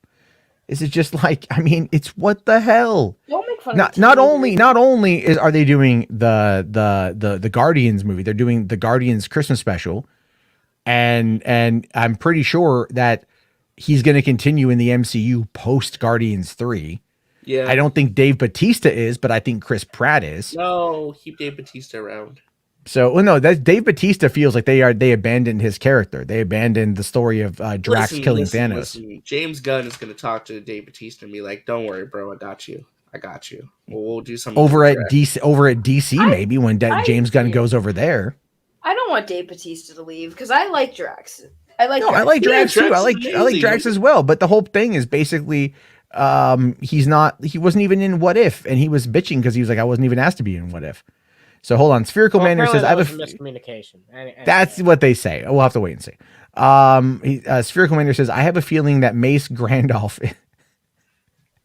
Sorry, I have to invoke it. Is that Mace Randolph? Is that Mace Windu's like estranged cousin, second removed? Something like that. Yeah. It says here that it's somehow related to Trump. Take a good look at both of them and the way they talk. They also seem to have the same IQ. Dude. Max shows up in the chat only. Max says like, what's going on with all the Grace hate? It's like, dude, he all right, man. He heard his girlfriend in the background. He's like, what? They're talking about my woman. Yeah, he's laying in bed. It's 2:48 in the morning. He's just laying in bed listening to us talk, and he's just like, I have to go and say something. So anyway, you guys watch the Garfield movie when it yes. comes out? No. Why not? Yeah. I haven't. I have never. Well, here's what I'm confused by. I'm not sure if Matt, if you know this, didn't Nickelodeon buy the rights to Garfield? So why is Sony making the movie? I mean, Nickelodeon could have sold it off. No, I believe that they only have the TV rights. Okay, that would explain it. Okay, never mind. Matt, what are you doing? What the Chilling. hell is that? Chilling. What is that? I'm just chilling at Cedar Rapids. Why do you have a clip just chilling right there by your computer? I need to see your search history right now. What's that to do with search history? Because that's a little. You don't think it's sus? He has like a clip, a friggin' clip. I have a paper clip right there. What? I have another clip. Was that a paper clip? Was that a paper clip? No, sorry. It's a clothespin. Exactly, it's a clothespin for laundry. As it's referred to in Hollywood as a C-22. Are you pinching that on something while you're watching videos? I need to see your what do you think he's using that as fucking nutsack, Sacky? Like he's clipping his nuts? No, I have callus from working on working on projectors. I got calluses like crazy right here, so I can just go like, I can bite into it. I don't feel a thing. So I just kind of pinch it. It's just it keeps my hands busy because when you're an ex, look 15 years as an ex-smoker. All right, there are times where you want to smoke, so it's just something to fidget with. Saggy has a better way to keep your hands busy, Matt. Don't worry. This is also true. But that has nothing to do with me. This is also true. It's not like Saggy and I are hanging out and I'm like fidgeting and she's like, well, you know what I do when I want to not smoke. I'm like, well, I don't know what. She's all like, suck dick. Like that's not happening. Like that's not happening. It's better than sucking a cigarette. Sure. I don't have the experience on that second part. The cigarette part I do, but the penis part I'm only on the receiving end. Okay. Okay. I don't know what else to say. RJ said it. See, RJ, why'd you go there? I just want to see the search history. I just want to see the search history. He had a random clothespin next to his, already at hand. Sus. Yeah. Anyway, John here saying sausage flavored smokes. No, not a paper clip. I have paper clips around here too somewhere. I have my office. It's a mess. Anyway, it doesn't matter. So, what were we talking about? Garfield. I'll watch it because I have kids, so I'll watch it. Do you think that's kind of how this works. Voice, though? I think he's better than Mario. I want Charles Martinet to be Mario, but then again, like Mario is like, it's me, Mario. So it's like that's going to be hard to kind of replicate without coming across as being very insensitive to the Italian community. And then Garfield is like, hi, John. I hate Mondays. They should get Bill Murray to voice John. That'd be okay. But I still think they should get Bill Murray to voice Garfield in this. Fuck it, man. So that's kind of I don't know. Well, I put it in the private chat, but I thought it was hilarious. Jack's Films called this when they announced him voicing Mario. He predicted he was going to voice Garfield like a month ago. He's like, God damn it, I was kidding. Yeah. Oh yeah. No, I've met Jack. He's a nice guy. But all right, let us move on to pretty much like the last thing I want to talk about. The last thing I want to talk about tonight because we're running out of time.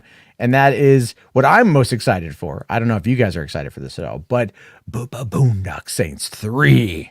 I'm shocked this is happening. Confirmed. What in the hell, man? It's been a long time since Boondock Saints. Have you seen Boondock Saints, Saggy? Have you seen this movie? Yes, I've seen them both. I love this fucking movie. I've seen the first one. I've never seen the second one. That's when I first fell in love with Norman Reedus. Yeah. And when I saw him in The Walking Dead, I was like, "Oh my god, it's Norman Reedus!" Like I loved the Boondock Saints, but does it need a third one? I mean, not really, but it's still kind of like Norman. No, the second one wasn't that good either, but I love the original. The original is the original. Like it is. I fucking love the original. I've seen it in theaters. Fandango or Fathom Events did a special one night screening of Boondock Saints, and like every idiot I knew in San Diego was there at that screening. I walked in and it was like a who's who of my friends, from film school. Like, hey, what's up? What you doing, man? Like, Boondock, I mean, I'm not surprised that they're doing this because The Walking Dead, this is the final season. It's over. They wrapped up. So I don't know. I did hear rumors that Norman was going to be doing a spinoff of The Walking Dead with him. Yeah, I mean, why not? Yeah. I mean, everyone's been wanting that relationship to happen anyway. So right. So I think I'm excited. I mean, I'm excited to see Norman back doing something that he started basically his career off of, which is the Boondock Saints. Okay, so it says here, exclusive. Boondock Saints are back. Director Troy Duffy is reunited with Norman Reedus, and Sean Patrick. Notice how this time around it's Norman is first, and he's not second, right? Because usually it normally would have been Sean Patrick Flannery because he was the bigger name at the time, but now it's Norman Reedus. Anyway, for Boondock Saints 3. A new installment of the saga, fraternal twin Irish brothers Connor and Murphy McManus, who go on a vigilante track that starts after they dispatch 2 Russian mobsters in self-defense, and then they have an epiphany to rid their Boston hometown of all crime while being hunted by an FBI agent who can't help but admire their cause. That's a terrible Irish. Not that good at it. I think that's also another reason why I love Boondock Saints, because the references to Boston. So y'all don't know about the Irish people in Boston. That shit was real. Like, Irish people in Boston were like freaking mob bosses. It was crazy. Let's see here. So Impossible Dream Entertainment partners with Sean Reddick and Yvette Yates Reddick to produce the film. With Duffy, who wrote the script for the movie with Flannery, with a lot of input from Reedus. That's probably for the best. Yeah. That's probably for the best here. So, because that was a problem with the sequel, was a little bit kind of iffy on that. So the film will shoot next May when Flannery has completed his work on The Boys and Reedus is freed up from The Walking Dead. Awesome. Financing is Dragonfly Films, and the exchange will broker worldwide sales at the virtual American film market. Reedus and Flannery are executive producing, along with Nat McCormick of The Exchange and Todd Myers of Dragonfly Films. Duffy here saying, the fans have loved these characters for 20 years. They use terms of endearment like the brothers or the boys. We left them in jail at the end of Boondock 2, and fans want to know what happened to them. Norman and Sean have been a driving force to keep this franchise on track and break new ground. Story-wise, the fans have been waiting. They literally ask about it daily, and I'm really excited to be working with Impossible Dream to make Boondock 3 a reality. I'm excited here. I mean, I don't know exactly what they're going to do. They got to get Willem Dafoe back, right? They got to get Willem Dafoe back. Yeah, they have to. I mean, like, the story of Boondock Saints is so fascinating. Simply because of like how it got made and like all the bullshit. There's a whole documentary called Overnight that was made about it. Like, I mean, and the thing is too, I'm kind of surprised that this movie is going to be getting made, considering that the first two were heavily, kind of protected by Harvey Weinstein. Yeah. Oh, yeah, that's right. No, because Troy Duffy, because Harvey Weinstein had originally purchased Boondock Saints, the script, and he brought in Troy Duffy to direct it. And he also was going to co-own the bar that Troy Duffy worked at with Troy Duffy. Troy Duffy had literally his entire life, everything he ever wanted, handed to him on a silver platter. And then his ego destroyed it. And it's such a fascinating documentary worth checking out. With any luck, Clifton Collins Jr. will pop back up in this one. I'm a big Clifton Collins Jr. fan. Obviously, this just feels like an interview that they're talking about here. So they're probably not going to go into the full story just yet. But I hope we do get a weird kind of odd pseudo flashback with Rocco. Because like if you guys saw number 2, he pops up in number 2 briefly. But yeah. Anyway, here and H Barts with $2 says, I can confirm I'm in Boondock 3. I'll tell you this, man. Like, if I could find out where they're shooting that movie and like get a walk-on role, like a background, I would probably like head out there. Be like, I've been a fan since like 2003. Since I've been a fan, I will gladly, because I remember my buddy was telling me about this movie. He's like, you got to watch Boondock Saints. You got to watch Boondock Saints. I'm like, all right, whatever, dude. You're fucking drunk, whatever, man. And then another friend of mine had a roommate who just kind of up and vanished one day, like literally up and vanished, left all of his shit, including like a folder of DVDs and an Xbox, which I was able to then take home, both of those. And inside the folder of DVDs was Boondock Saints. And so I was like, all right, I had a little 4-inch portable DVD player at the time. And, high technology back in the early days. And I took it to work and I popped it in and I watched Boondock Saints on this little 4-inch screen. And my buddy came out to me. He's like, what are you watching? I'm like, oh, I'm watching this movie called Boondock Saints, which is fucking awesome. And then I let him borrow it. And then he got into it. And then I gave it to all my other friends and they all got into it. And it was a massive word of mouth movie back in the day. Yeah. And it's such a fun movie. Yeah, maybe they'll film Boondock Saints 3 at Boston. You never know. Most likely on the East Coast, but I'm not from the East Coast, so Saggy will get the walk-on role. Yeah, Saggy will be like, "Hi, Norman Reedus. I'm here to clean your penis." I mean, if they're doing it in Boston, if it's set in Boston, they're going to shoot it here. Our taxes for filming's a lot lower than in California. That's for sure. Yeah, that is true. There's a lot of good incentives to go and film there. Yeah, there's a lot of movies that were filmed here. Grown Ups was filmed here. At least the first one, I know that because I was so pissed. I missed Adam Sandler twice. I was so freaking mad. I missed him twice in one day. I missed him when he was not in one day. Sorry, I missed him twice in 1 week. I'd gotten a call from my roommate. My roommate's like, "Hey, guess who I just met?" I was like, "Who?" "Adam Sandler."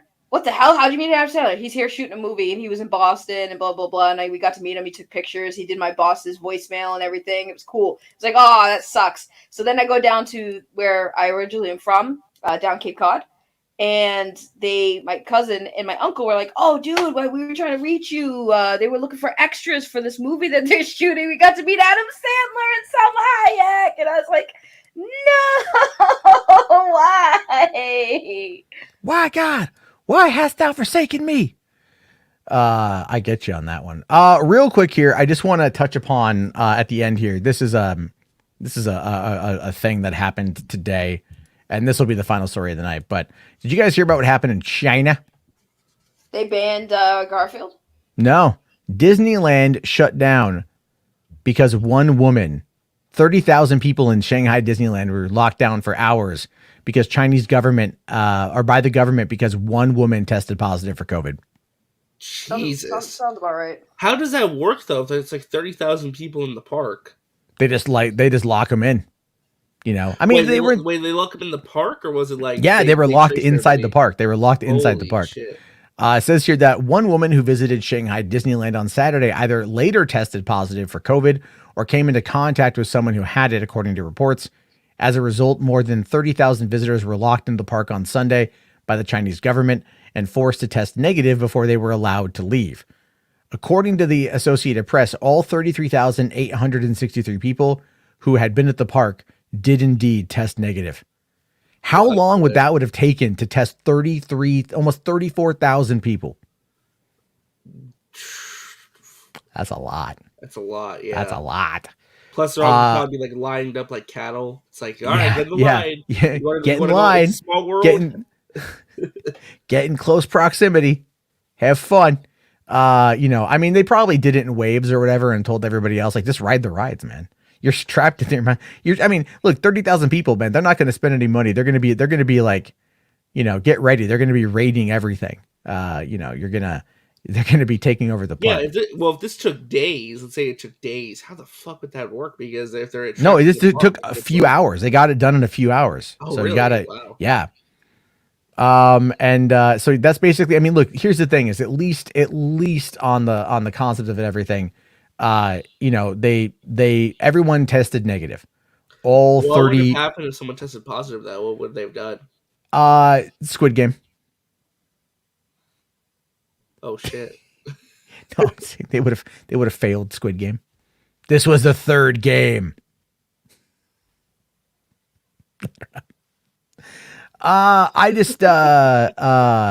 glad everyone is tested negative. And I'm glad they figured it out. Story, 30,000. Yeah, it's super weird. That could be like a horror movie. 30,000 people locked. Believe it or not, Zach Stentz, Hold on, Zach Stan. Hold on. He wrote Free Guy. What's his name? Zach something or another. No, not Zach Penn. Who am I thinking of here? Anyway, this one screenwriter who I follow on Twitter. That's how I became a Free Guy. Yeah, Zach Stentz is the guy's name here. What has he done? Let's see here. He wrote X-Men First Class. He wrote Thor. He wrote Agent Cody Banks. But apparently he's also writing the Big Trouble in Little China remake. But anyway, yeah, apparently. But he's been around for a while, and I follow him on Twitter, and he actually tweeted out the story today, and then he was like, this would be a really good idea for a horror movie. And I've noticed like him and C. Scott Cargill, who wrote Doctor Strange and who does other horror stuff as well. They've been going back and forth about like how to write horror movies. So I kind of feel like there's something there that could be there. Blumhouse is going to be like, buy that pitch. Let's do it. Like, yeah, just buy that pitch. And but then I'll be like, where are you going to get a theme park, man? 30,000 people in a theme park. So yeah. But anyway, well, Blumhouse, they have a lot of ideas in development. They still have made that goddamn Five Nights at Freddy's movie. So. Yeah, and Chris Columbus recently left that project too. Yeah. My theory on that is that it's Scott Cawthon's fault. I think that recent controversy with Scott Cawthon and the coming out that he financed Republican. That he donated to Republican campaign. I think that killed it. So basically, it's all Jim Sterling's fault. What isn't Jim Sterling's fault? Everything is Jim Sterling's fault. Everything. He's just. I don't know. What's his preferred pronoun now? I honestly don't know. I think it's they them. They them. They are a monster. Well, they put out a video about the Scott Hawthorne thing, be like, oh, his fans are rabid and evil and simpy and they're transphobic and all this and that. It's like, okay. Yeah, I might have done it. Wouldn't be surprised, to be fair. Could have done it. And yeah, screw that person. I've never been a fan of that person. And they are so self-righteous. I mean, I can be a self-righteous, smug asshole. There's no reason to disagree with me on that one. But Jim Sterling is like, I mean, levels and levels and levels and levels and levels and levels above. I think they have a massive fucking ego at this point. You have a massive ego. I do, but that's how I get successful. No. Anyway, I don't know what the hell's going on. I've got to call it. It's now after midnight, so I am now officially up past my bedtime. And I want to say thank you to my panel here tonight. Where can people find you, Saggy? Where can they find you? It doesn't matter where they can find her. I'm just kidding. In RJ's closet, waiting for him to fall asleep so I can smother him with a pillow. There's better ways to kill someone. Nah, a pillow will do it. Saggy Melons on YouTube with a Z, not an S. Because then you'll have to be scrubbing your search history like Jarbo did when he first searched my name. I've searched for way crazier shit. I cover true crime stuff. So you have any idea like how weird my search history is? Like the FBI coming like, what the hell have you been doing? Like, see? And he's always lying and saying there's nothing crazy on my search history, but see, he just admitted it. Clip it, send it to me. Oh, sorry, H Barts. I did miss your super chat. He says we're all gonna watch Eternals for Salma. Is Salma in it? Yeah. Oh, that's the only draw. Well, it's funny. I think it's funny he says that because Enosh has been saying that he's not a fan of Salma Hayek or Angelina Jolie, and I'm like, you madman! How can you not be a fan of Salma Hayek? Dude, they're gorgeous. They're gorgeous women. And, well, he said that they're not, like, Salma Hayek's not a particularly good actress. I'm pretty sure Matt had the discussion where he said he was all team Salma over Angelina. I think we had this debate already. That's not even a debate. Right. Yeah. You know, that's not even a debate. I mean, I remember Desperado from 1995. Okay. Dude, I remember Wild Wild West. You know? Yeah. I mean, look, I saw Gia too when that came out, and that was nice. But But Angelina Jolie has always kind of come across like as a bit stuck up, and Salma comes. I mean, I've seen Angelina Jolie in person at Comic-Con, and she definitely wasn't stuck up, but like her attitude as time went on after getting with Brad Pitt, after like that whole thing, she just kind of come across as like this very stubborn, stuck up person. At least that's her persona, which is unfortunate because maybe that's not her, but that's how like, you know, the media portrayed it and everything. But Salma just seems really super approachable and doable, yeah. Muy caliente. Muy caliente. Muy caliente. Sí. Sí. So hot. Want to touch the hiney. What the? Oh, do you not know what that's from? Do you not know what that's from? I believe Come on. What's the reference? Want to touch the hiney and then don't fuck this up, Sadie. Oh my god! I can picture it, but I can't. Don't make a fool of yourself. No, I know. I'm thinking. I see. Want to touch the hiney? Was that from? That was Jim Carrey. That was from fucking Ace Ventura, right? Wow, you Wrong. fucked up so bad. Wrong. You fucked up. It's from Billy. It's from Billy Madison. Oh, you were so far off. You were so Jim far Carrey. You weren't even in the fucking ballpark, Melon. I can't. Melons. I mean, don't get me wrong. They came out kind of close together. I think both were like, no, 95 was Billy Madison. 94 was Ace Ventura. How do you confuse fucking those two movies? For the record, I wasn't the only one. Even after people put the right answer in the chat, people were still fucking up. Little Nicky. Somebody said Little One person messed up. That's everyone. One person. It's At least everyone. that's still it looks like it's still an Adam Sandler movie. You said Jim Carrey. Yeah. For the record, again, Jabba said it was around the same time, and I was picturing Jim Carrey. And I don't know, maybe okay. Man, so anyway. I fucking loved Adam Sandler's performance Alrighty then. in Batman Forever. Nah, man, already. Ace Ventura is the shit. Mm-hmm. Either that's a penis or the worst case of hemorrhoids I've ever seen. Or either that's a winky or the worst case of hemorrhoids I've ever seen. I think the best one for me was was it the second one where he went to Africa and they did his hair up, called him White Devil? Yeah. That one was funny. I like that one more than the first one. Oh yeah, speaking of hemorrhoids, tomorrow we're gonna be talking about something interesting on my channel, so go check that shit out. We're gonna be talking about a certain an eggplant wizard. Yeah. Yeah, I don't think I will probably tune into that one. I don't think I'll be on. Because here's the thing. This is not something that anyone on this panel wants to discuss, to be fair. We don't. Our hand's been forced, though, I think. It's there's been some threats that have been made. I mean, I don't really put any value in them because seriously, but this person in general is just a fucking moron, just a moron of epic proportions, and has zero social skills, and I mean gets so worked up over every little thing that you just can't help but feel bad at first until you look into their Twitter and you start to see the eggplant squirt emoji on like on these buff bodybuilding female accounts, and that's fine if that's what you're into, but it's like you know, it's just like one woman's like take a selfie like, oh, do you like my legs? And then like the response from this person is like, I want to come on your thighs, you know, eggplant emoji times 10 and then 10, squirt yeah. like tons of this, and you're just like hashtag I mean, smack my belt against my hand. Yeah, and you're just like, but why? But what would propel you to do this not just once, but multiple times, spanning multiple months, publicly on your Twitter?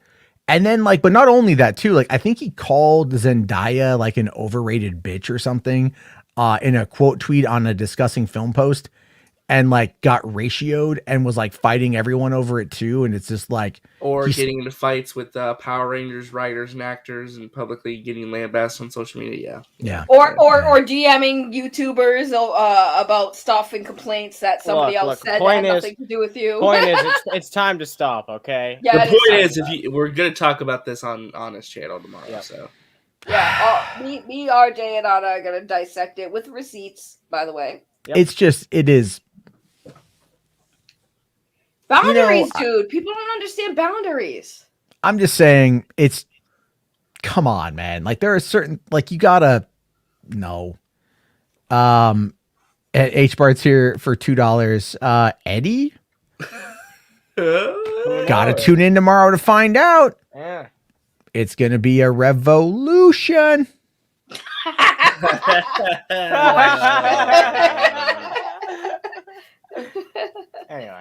Anyway. No, fuck that guy. But it's just like, it's sad. It's just sad is what it is, Yeah. Because it's like a keyboard warrior. It's like the male version. It's like an incel meets a Karen. But like, is completely dominated by his mother. Like that's the thing, right? Like that's the thing. It's like, that's what's going to happen. Anyway. H Bart's here is asking whose channel is going to be on Underhaven is going to be where it's at. Yeah. The thumbnail's been made. I can just say, oh, it's hilarious. yeah. There we go. Underhaven dropping it right there. Make sure you go subscribe. McLeod asking if I'm referring to Cameron. It's not Cameron, although they do look similar. To be honest with you, they do look a little similar, and they are both kind of creepy. Cameron, not as much publicly. As this person is, but it's like when we were all in a private conversation, I think post one of these streams when we looked into this person's Twitter, and I think we were looking at it for like a solid 30-40 minutes, just furthermore getting more shocked, and then laughing hysterically. It got worse. And by the way, the intent, so people don't start rumors, the intent of looking at the Twitter was because we all blocked them. I think Matt got blocked, but we all blocked the person. Yeah, we all blocked. We were wondering if the person was gonna make a huge scene about it on Twitter because they're known to talk about this stuff publicly. So that's why we were looking at it. It's not like we were looking for something. It's just we were seeing if the person was gonna try to throw. Well, they continue to leave public comments on streams that we're all a part of, even though they said, "Oh, we're done with you." So we're all dead to this person, but the person still watches everything we do and comments on all this stuff. Yeah, what's really funny though is this person acts like they got clout or whatever, But I did tell this person that privately I told them to stop and everything because what it was is I'd asked him to more or less not come back around for a while, to never come back, but just take a bit of a break because there was a lot of one thing that I won't put up with in this stream is people who get demanding over time. Parasocial stuff. Yeah. It's look, I appreciate everyone watching. I appreciate support 100%. And I'm always open to talk, but it's if I don't get to you, it's not personal. And there are some people that have done that. And I've been hey, can you take a break?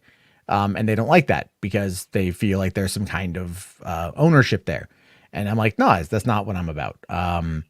So we'll have to wait and see. I'm also currently looking through that person's Twitter to see if they've done any eggplant emojis, and it seems like they've kind of been good recently. So I hope because it got called out and he started deleting them too. Yeah, he deleted a lot of them. I don't know if we ever archived anything. I didn't archive shit. I didn't really care to, but I thought it was pretty funny. Anyway, yeah. So keep an eye on that tomorrow. We're giving a very nice little intro for tomorrow. All right, guys. On that note, I got to get to bed. That dude Vince says even super chats can be annoying. You have scheduling to keep. Can't just keep stopping your plan stuff. Well, I mean, that's why I like to go through a segment and then I like to address super chats after the fact. Yeah, and that can derail things a certain way, and that's fine too. But that's kind of how I like to do it. But anyway, again, you guys are oh, there we go. Right there at the end. Right, the camera battery decided it wanted to die.